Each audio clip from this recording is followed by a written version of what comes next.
Hello, everyone, and welcome to our show, Aspire to Inspire. And I'm so happy to say that today I have one hell of a woman with us. Every time I think of Janet, it's one hell of a woman.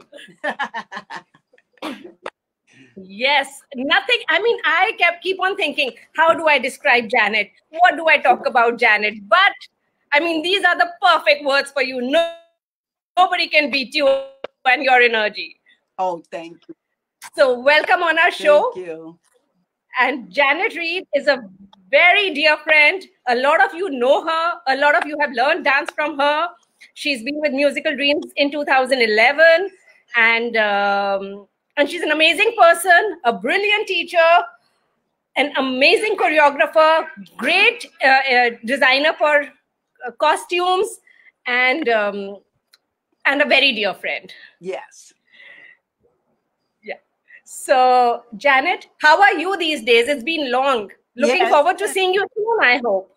Yeah, I haven't seen you since what, 2014? Yes. Something like that. Yeah, it was like 2014 was the last time I was there. So since then, I retired early from the college. Then I moved down to, I'm now in San Felipe, Mexico, Baja. So, and the weather's really similar to Delhi. It's unbelievable. Yes. Yeah, it's desert. It's desert, and then it's it's same hot, same feeling almost. It's really weird. It's like I end up in a place that's like really similar to Delhi as far as weather. So yeah, and I remember the time because you really used to love the heat here. Yes, when I get plenty of it here, it's like yes. Right now it's like 6 a.m. So by 10 o'clock, I'm done for the day because it's so hot here. It's like, okay, I'm done. So, and I get to relax the rest of the day. I do all my work in the morning. That's why I'm up so early. But because that's the best time of the day. Yeah, you can breathe at this time. After about 11, 12, it gets really hot. So yeah.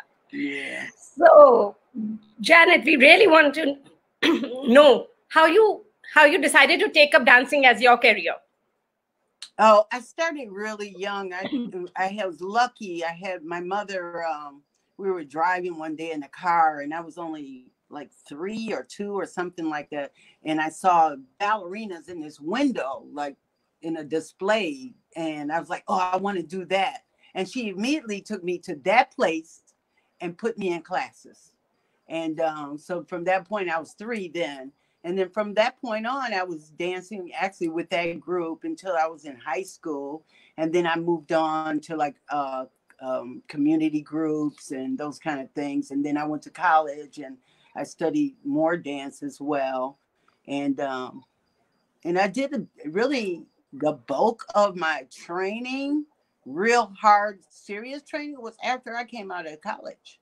And and I really focused in more on ballet, for technique, ballet. And so I was studying Vaganova for years, and I did the training program and those kind of things. And then I was doing African and modern and jazz, and I was doing tap. I stopped doing tap around after I graduated from high school. So, but the rest I kept doing for years and years.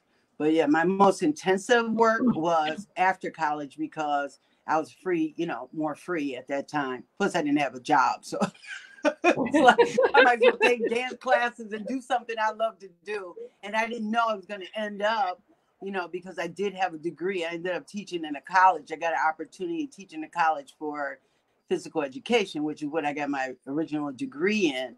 And I just did that for 3 years to take someone else's place. And then I ended up at another college full time. I started temporary part time, and then I ended up full time and tenured at another college. That was the one I was working with when I came to see you guys and did my sabbatical. So it was a long journey, So tough to teach young dancers, especially in college, the college dancers. Yeah, they got a hump, you got to work. it's just, there's nothing around it. There's no, you cannot be lazy. You cannot quit. You could want to quit. Sometimes you do want to quit, but you know, what are your options? Do you want to live a life that you're not going to be satisfied with because you quit, or you want to do something you're really passionate about? So those are the things you're going to have to focus on. And you gotta bust a move, and you gotta train from as many people. I always suggest training from as many people as possible, so that you vary your repertoire, your ability to move with other people and adjust to other choreographers. And if you decide to choreograph, you have a wealth of information of your own because you've studied with so many people and gotten so many ideas. And every one person can't teach you everything. They can teach you a lot, but they can't teach you everything. And then when you get with other choreographers or teachers, they bring out something different than the last one did. So that gives you even more information than you would have had if you just stay with the same person forever and ever. And it's okay to have those people, but you still should be training with other people as well. If there's classes that come into town or whatever, jump in them, you know, just try it, see how you like it. I mean, it might be a style that might be your perfect style that you would have never known if you if you didn't step outside your box.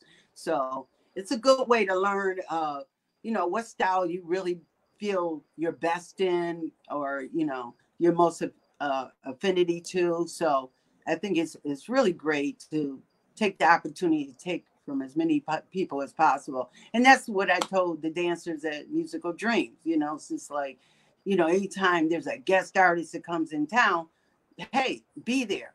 There's no reason not to, you know, do what it takes to be there and take that class. Because it could be that moment that somebody gives you that special something that you would have missed otherwise, you know. So, Right. you know, it's just, and I remember that. yeah. I mean, you know, you've had many people come in, and I've seen dancers, you know, that started with me because we, you know, started the program. And I've seen dancers come in and start with me, and then I come back 3 years later, I'm going, oh my, what? Who is this? Like Sharisha? Oh my God. When I Yes. first saw you, girl, you know, I love Sharisha, but when she first came in, girl was a different person. And when I came back 3 years later, because she stuck with it and she was so serious, her body changed, her movement quality changed. I mean, you know, she took on everybody and she absorbed it. And that's what I'm talking about. She improved so much. And many of the dancers did, you know. They improve just by having the ability to work with all these different people with all these different perspectives and, you know, strengths and weaknesses that, you know, each teacher has their own strength, and we're human. So we all have our strengths and weaknesses. That's why you need to study with other people, because it builds your strength where you are weak. You know, it gives you that opportunity to clean that up. If you're more right-sided than left, you know, you may get it. I had a teacher that was left-handed and she did everything left first. Well, I became strong on my left side, but I would have never been that even had I not had her for a period of time, you know. But she did everything left first. I'm like, okay, but you know, that's right brain. So now you know, you're switching over. It's like, okay, you know, but that's good. It makes your dexterity and everything much, much better. So it's the best thing you can do is study, study, study, work, work, work. So Yes. it's And yeah. mm-hmm. Janet, did you ever want to quit when you were at the peak of your dancing career? Not at the peak. Before then. I think I was in high school, and you know, I wanted to hang out with other kids and, you know, do stupid stuff. And it was just like, oh, I think I took off a summer and that was enough. And I was just like, no, I'll never do that again, because there was nothing there, you know, that was all that special, that was more special than dance. So I had to go back to dance. But you know, otherwise, it's like, what are you going to do? Sit around, get in trouble, or get a job, or whatever? It's just, you know, if I didn't have to, why? You know? So, I mean, I was lucky enough that, you know, I could spend the summer working a little part-time job and just dancing, or just finding a job dancing, which was even better. So, you know. But after that summer, I took that summer off. And I'm like, nah, I'll never do that again. I missed it too much. The 3 months was too much. So, and I never stopped again, you know, at that point. So I just kept going. But yeah, you go through lows. I mean, you just feel like you're missing something. You're not missing anything. Not really, because whatever they're doing, they're gonna keep doing it, and they'll do it when you get back there. So it's not like Yeah. you know. So in fact, they admire you because you're busy, and they can live vicariously through you. In fact, hopefully, you're encouraging them to follow their passions and their dreams to, you know, do what they need to do. So Thank you. be the example for your friends, you know. So Thank you. Janet, tell us a little about your trip to India. my trip to India was a double shock. One shock was coming to India because, you know, it's a different world. And then the response of the Indians towards me, and then my response towards them, and that's in public. We're not talking about the studio. Wonderful, everybody there, awesome. You know, but when you were in public, that was a different world, and you know, I had to balance the two. But you know, I negotiated. I got through it. It was a little tough at first, you know, and getting used to the heat. Then I got sick that first couple of weeks I was there, and you know, that was interesting. But yeah, it was great. You know, it worked out. But yeah, and I loved the people I worked with at Musical Dreams. Everybody was so cool. It was very good. I mean, it was a wonderful experience to be so far away from home, and you know, because I left my son back in the States, and he was 18 at that point, so he had to take care of the house and the car and still work his job and do his thing for a year and go to school. So I was depending on him to, you know, step his game up, grow up a little bit, and he did. He did okay, and you know, so it worked out, you know, for both of us. He was like not happy that I left at first, but then he got over it. He got okay with it. So, because it was so far away, you know, that was first for both of us to be separated like that. And then, you know, it was a great experience. I mean, we had our trying time in a moment there. You know, where, you know, I took We don't off have to and share went about that. We don't have to to share that. Bangkok. Yeah, I know, but you know, I was like a little frustrated and a little tired. So that's what happened. I needed a vacay. So I took a minor vacay and I came back and I was all good. So and we worked hard. We got the, you know, that was the first take the stage, and we hooked that show up, and you know, it was awesome. It came out really good. I was really proud of the whole, you know, the whole venture. I mean, everything we did, I was really, really proud of it. And we did a lot during that time. I mean, it was a lot. I did a lot of community, you know, going from place to place, teaching classes, and, you know, and then trying to build up the school itself, and, you know, every class from the little ones to the big ones, to trying to develop a Yo. performing company. It was just like, okay, here we go. Every day. All right, here we go. All day, you know, but it worked, you know, and I was game for it. I mean, that's what I came there for. So, you know, I made it Yo. work. But, you know, it was definitely different. And then the shock was, you know, when I went back home, is how people dressed and how people did things. That was another shock. And I was warned by two of the dancers, and I forgot the two English girls, but I forgot their names. Leah and Emily? They were, yes, where they were Yes. like, you're gonna be shocked again when you go home. I'm like, why would I be shocked? Just you wait. When I got home, I was like, oh my goodness, because you know the way people dress here, and you know, well, and they're not here like in Mexico. They're very conservative, so I do like that. We don't get a lot of flesh revealing stuff. So, you know, Delhi, you didn't get that much of it, although, you know, some people in the saris could a little different, but just that I wasn't expecting. Like, oh, okay. But yeah, so when I got back, it was just like some of the things I was seeing, I'm like, oh my goodness, I can't believe this. But I was so used to it when I left, it was just no clue when I got back that it would really shock me again. So it was just funny. Yeah, so the trip was awesome, and then I came back again. 3 years later, Yes. for about 3 months instead of a full year. So that was fun. And we worked on, we did another Take the Stage, didn't we? Yeah.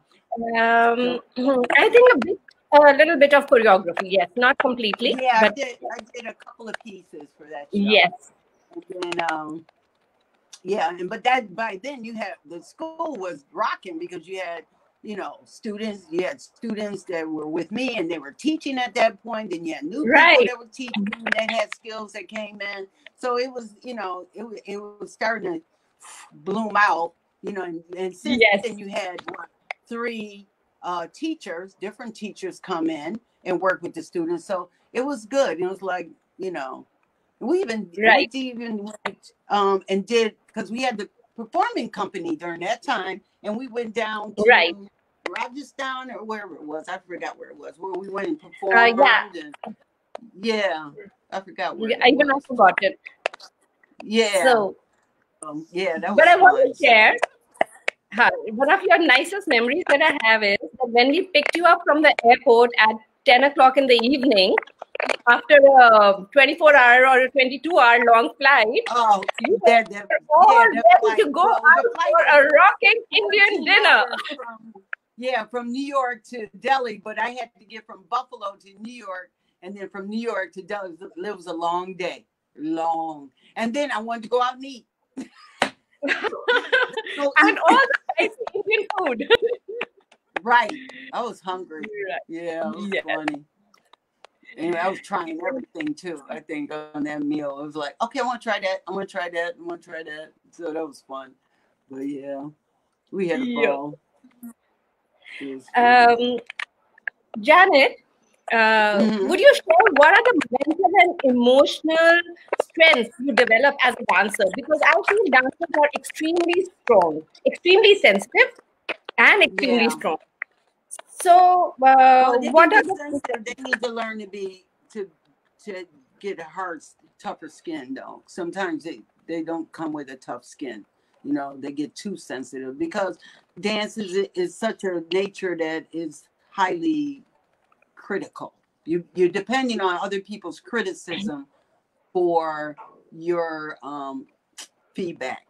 And if you can't deal with that, that's a problem. So, and it becomes a problem for you and for the person giving the criticism because they're trying to help you and not hurt you. In fact, they want to a good teacher would want to get the best out of you. So that's why they're giving you the criticism, not to be mean or. There are teachers like that, though. I've seen them and I've had them. So they can be pretty nasty, and that's because they're just mad and nasty people. But on the whole, if you got a really good teacher, they're giving you criticism because they care and they want to see you do your best and be your best and improve. So every time you're working with somebody, you should be upping your game a notch or two, depending on who it is and how much they challenge you or how much they give you to work up towards. So you have to step up your game and go with what the atmosphere allows to happen. So, do you find a difference between the Indian dancers and like the emotional part? Of course, I mean, we understand the body and the physical part is they're all there. emotional. They're all emotional. I mean, No, the emotional once part you of get to Indian know them, dancers. it's the same. Yeah, it's the same once you get to know them. I mean, there is courtesy and politeness that's different. But when it comes down to the core of the person and you start working with them as far as dancers are dancers.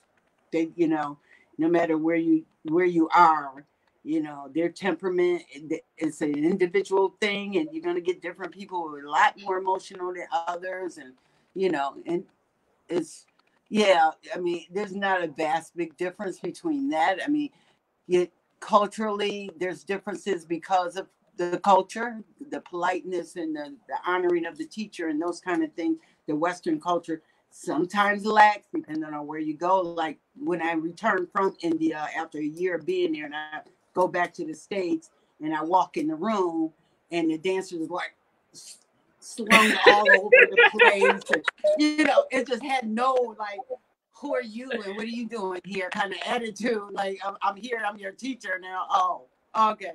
And it's like really casual, right? So you kind of get, well, that is not the way I'm being used. I'm used to being treated. So, you know, you try to, they have to step up their game. So I had to, you know, influence that, you know, in a different way because I got used to a certain thing. So, Right. you know, 1 year spoiled me. It wronged me. It wronged me because, you know, I got used to so, you know, my students being so polite and so helpful and so, you know, wanting to help and stuff.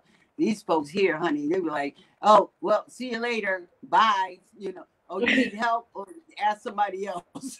You know, that's just the way, you know, we could be in the US. And you get some nice people that'll come through, but you know, generally it is not the same. It's just a cultural thing. It's, you know, you get over it. But Yeah.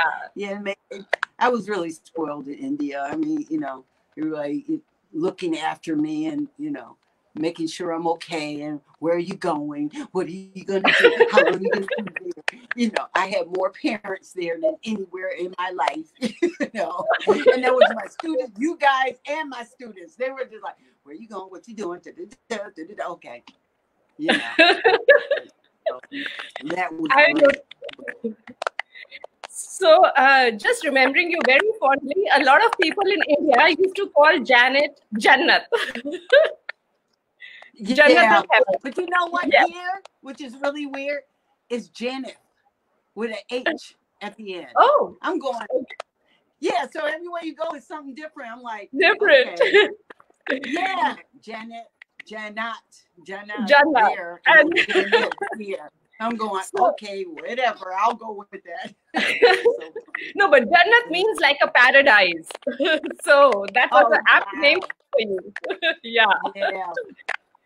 Thank you.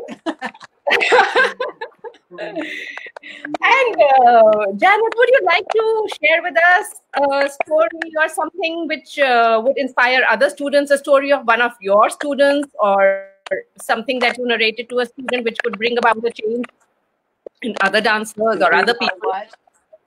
If you could tell us a story about any of your students who you felt had very good characteristics or, you know, absorbed very well, which you would like to share with us. Well, I think in general, I think somebody who's hungry for dance, and you know what I mean by hungry, it's like they're really enthusiastic. They will eat up anything you tell them and try to absorb it, try to get it into their own body. You know, anybody like that when you're working with them, they're such a pleasure because it's something that happens in that exchange where you know somebody's listening to you. They're trying to understand it and they're trying to interpret it in their self, you know, in their body, by the way they move, and to give you what you're looking for as a choreographer or a teacher. And, you know, and then you know, if they do that with you, they do that with everyone, that they end up being a great dancer. I mean, they just do because they just eat up everything. So it, we're not making a lot of hungry people anymore. And I don't mean, you know, food wise, I mean hungry for their passion. And when you get somebody who's really hungry for their passion, they're just a pleasure. They're a joy. I mean, I remember all I did was think about eat, drink, sleep, dance. I mean, I would look at everybody's videos. I could find anybody, any company, anywhere. I would read any book about a dancer, their experience or anything else. I would just get books, you know, as far as technique and stuff, and just look at them, even if I didn't know what I was really looking at. But then when I finally got into the studio to work with somebody doing that particular thing that I didn't know about, it made more sense. And but it was nice to like and then anybody who came to town, like I would get on my bike because I didn't have a car at that time. I would get on my bike and I would ride my bike all the way across town to take a class with somebody who was just in town for 2 days to do a master class. And I would ride across town, pay whatever it was that they wanted, you know, they asked for to take that class, take the class, and then leave it, ride back home or go to my other class or rehearsal or whatever I had to do.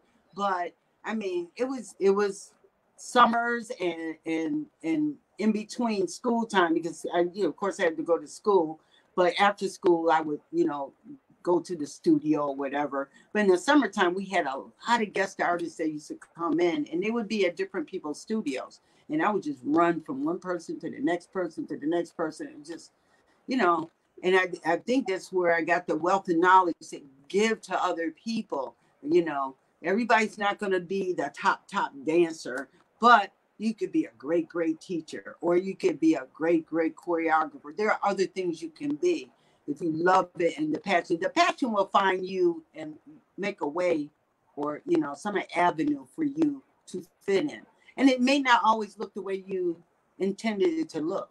Sometimes, I mean, even with my job, I didn't think I was going to end up doing the bulk of my professional teaching in a college in dance. I went to school for physical education. So, you know, I ended up in a totally different place, you know, and I ended up getting my master's in dance. But, you know, and because that was my true love, but, you know, I was negotiating with a parent who said, no, you can't have a dance degree at that time. And there was very few colleges offering it too. So during the time that I was coming up, there was like 5 colleges in the state that actually offered dance at that time. And, you know, it was like Utah and all these other places that they were very far away. And my mother was like, oh, no, you're staying in the state, in our state, and you're going to college there because, you know, she was part of that system. So she loved the system. And that's, you know, what I did. But, you know, you have to do what you got to do. I mean, if you keep doing it long enough, you find a niche. The niche finds you. Either way, and somehow it finds its way to gel for you and make things happen. So, you know, you got to do what you got to do. You know, I know, I can so relate to it. Yeah. Because I myself could not be a performing dancer, and yet I'm living amongst dancers, and it's such a nice feeling. So dance does find you. Used to do katak, right? Katak. You used to do katak when you were training. Yeah, I'm nowadays again practicing katak. Oh, okay, cool. But yeah, yes. I mean, so you never know where you're going to end up and what you're going to, but then you find these other things and avenues. Well, just like you wrote the play, you know. Right. You know, we worked on, that was fun. I know, that was. We did a lot in that time. Because remember, we had that yes. going. We had the commercial. It was like 3 things that just, and then we had all the classes in the school and everything. It was just like, because it went from 0 to 100 in like a month. It was like, okay, had a month of, you know, just lazing around, looking around in the, you know, Delhi, got all this free time, can't wait for classes to start. But when they started, boy, oh boy, boom, we went full force because, you know, that was awesome though. Yeah. I must share that you were up to everything, whether it was designing costumes for a particular thing, or you were, we did an ad, we did a musical, we did Take the Stage, we did so many performances. Yeah. I mean, and that was an amazing time. And you were a game changer for musical dreams. Yeah. And I was remember I was fighting the costume designer, the costume maker or whatever. Yes. He remembers you a lot. Poor thing. Yeah. He had a few miserable moments because of me. Oh, well. But we came out with good products. So. Yeah, absolutely. And Janet, what part of dancing do you like most? Do you like being a choreographer? Do you like being a teacher or a performer in your whole? What is it that attracts you? I'm always game to do either one. You know, I mean, I will dance on the fly. I will, you know, teach on the fly. I don't care. I love choreographing. I mean, whatever opportunity I could get. Like even here, I started working with a cultural center. And I started out with some like 3 young girls, which I wanted the younger group, like from 8 to, you know, teenage or whatever. Because I wanted to change the pace from the college age. You there? Uh-oh. You get cut off? Or is that me? Yeah. Back again. Mm-hmm. I can see you now. Oh, there you go. Can you see me? Yeah. Yeah. Okay.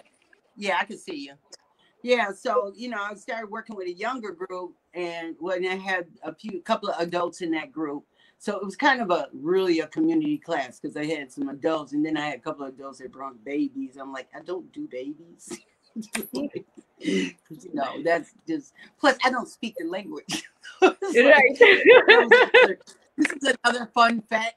Dance doesn't need language though. I mean, I had Yeah. a guy at the center was like, how can you teach dance and you don't speak Spanish? I said, dance is visual. We don't need language. We don't need language. And you know Yes. what? It's visual. And you Yes. don't need language because you're really teaching them. And this is what I got out of it too, even though I knew this, but it was just reaffirmed that you're teaching them to see, not to talk. And you're teaching them to be able to observe you, mimic, repeat it, and put it on their own body by using their eyes. So all that talk means a lot of nothing, because sometimes when you're in a classroom and you're talking a lot, it just goes like out the other side. It's not even, because you lose them. It doesn't go in. It just goes around and out. And it's like, if you could teach people to see, they got it going on, because no matter who they're with, now they can see the lines. Now they can see the pattern. They can see all that, and they get all that just like that. They pick it up, they do it, boom. This is where you want them to be. So even with those girls, I started out with like 3. Then 3 of them brought 3 friends in 1 week. In 1 week, like it was one Monday, they all showed up with 3 friends. I mean, 2 other friends each. So that jumped from 3 girls to 9 in like a week. I'm like, oh my goodness. So, but they were all enthusiastic, and they're all teenager, preteen, teen. Lovely. And I had just finished the dance when this COVID stuff started and just stopped the whole thing. But I had just started with them in January. I had built up, we had almost like 12, 15 kids in there. And I went from, 5 or 6. Now I got 15, 16, and I'm choreographing the dance from. I just finished the dance that Monday, and we had to stop. No, I finished it that Wednesday, and we had to stop that Friday. Done. And I haven't seen them since. So, it was like, because I was trying to get myself back into shape too, because I've been lazy for like 3 years. You and lazy not happening. No, I've been lazy. I haven't really, I'm not the exercise kind of person. I like to dance. Dance is not exercise to me. So I rather dance than exercise. I did an exercise class when I first got here, and that's with like retired adults. That was interesting. So like, I need to work with some younger, because young people give me energy. So the more energy they have, the more I have. So I feed off of them like a vampire. And then I'm jumping out the walls. You know me. I get hyper, especially when they're hyper. Like when they're into it, then I get charged up. It's like I don't know. It's like a drug almost. With I feed off of them, they feed off of me, and we just bounce all over the place. But yeah, I kind of missed that. That's why I wanted the younger folks, because even the college students were getting a little jaded and a little, I don't know if I want to do that. Oh my goodness. I 8 o'clock in the morning, I don't want to hear that. I need you to be ready and let's roll. I dragged myself out the house, had to get my son out the house. I had to do all of this to get there to teach that class at 8 o'clock. And then here you come dragging in the door. Okay, I'm here. Now what? I'm going. Okay.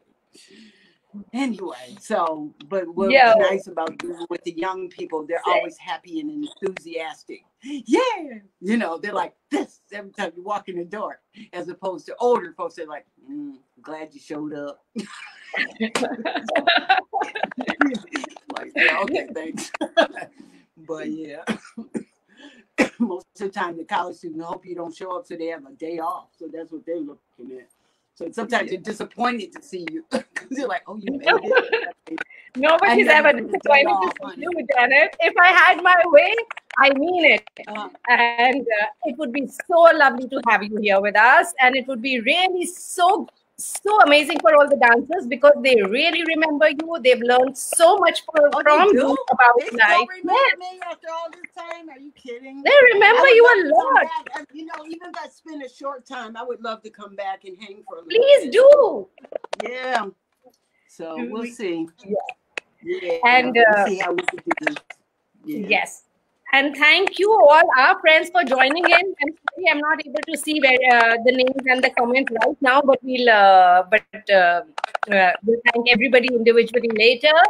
And thank you, Janet, for joining in. And 3 cheers to our superwoman. Thank you for asking me. I feel really honored that you asked me. I saw that you were doing it. I was like, oh, that's cool. That's a new venture. Nice. Yes. You know. That's awesome. Janet, I'm so proud of you. Thank you. And Janet, you are a woman who truly aspires to inspire, and you really inspire me. I mean, you are fearless, you are a go-getter, you are honest. I really love you. And thank you for showing me so many parts. When you were here, you don't know how much you taught me. Well, you know what? My job for you was to make you strong before I left. I didn't want you to. Yes, and you did. If you have any fear or intimidation about anything, because you were a little, laid back for a minute, but we fixed that. I was like, oh no. No, I'm like this. No. I said, you're the boss.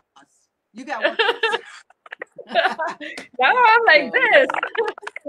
Yeah, and that's good though. But look at you. I mean, doing podcasts and all that. That's awesome. You rocking it, girl. Rocking it. Thank you, Janet, and a lot of that credit goes to you. Thank you so much for being here. Thank you. And we want a namaste from you if you remember that. Say what? Namaste. Namaste. Yeah. And catch you soon. And really trying to work out if you could come back for a few days or a few weeks, and even better, a few months. It'll be great. I got time now. I'm a free woman, so I can do whatever I want when I want. Right. So which is kind of, it's awesome. Have a great. I don't have a job anymore, so I can go whenever I want to. Oh, the sun's coming up finally. You see it's coming out there.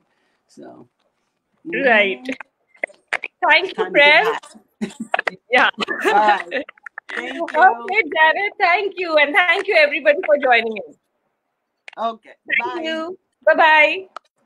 Bye-bye.